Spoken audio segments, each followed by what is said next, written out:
চিংড়ি মাছ একটা জনপ্রিয় মাছ। এই মাছটার বিভিন্ন রকম রেসিপি আপনারা খেয়ে দেখেছেন, বিভিন্নভাবে খেয়েছেন, তবে আমি রিকোয়েস্ট করব একবার এই রেসিপিটা খেয়ে দেখুন।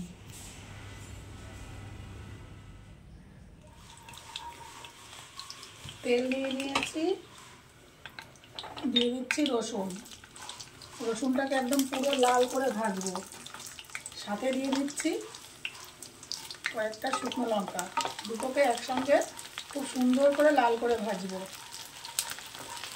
লঙ্কা রসুনটা ভাজা হয়ে গেছে, আমি এটাকে তুলে নিচ্ছি।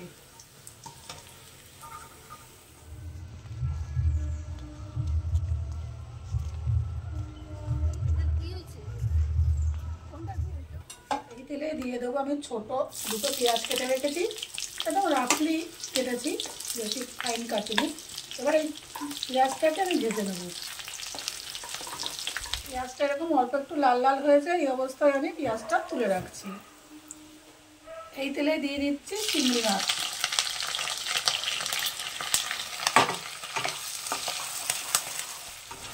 দেবো স্বাদ অনুযায়ী লবণ আর দেবো হলুদ, দিয়ে মাছটাকে ভেজে নেব।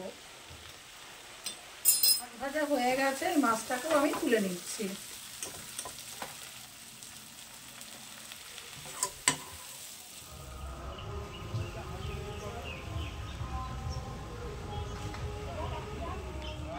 দিয়ে দিচ্ছি ধনে পাতা।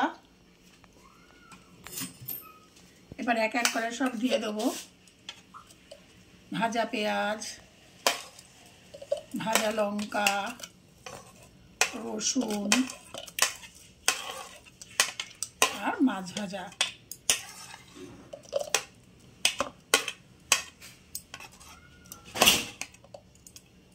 দেবে একটু লবণ।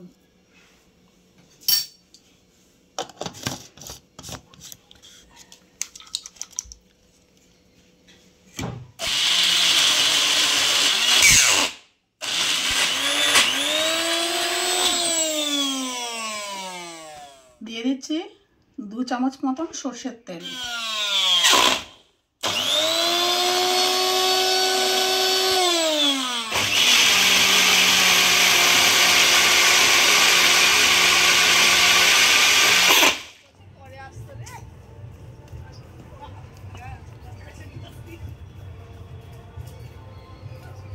এটাতে আমি একটু জল দিয়েছিলাম, নাহলে ঠিক মতন বাটা যাচ্ছিল না। এবার ওই চিংড়ি মাছ ভাজা তেলেই আমি এটাকে একটু নাড়িয়ে নেব।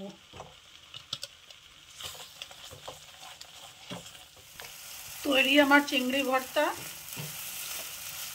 ভর্তা মানেই সর্ষের তেল, উপর দিয়ে একটু সর্ষের তেল দিয়ে আমি এটাকে নামিয়ে রাখবো।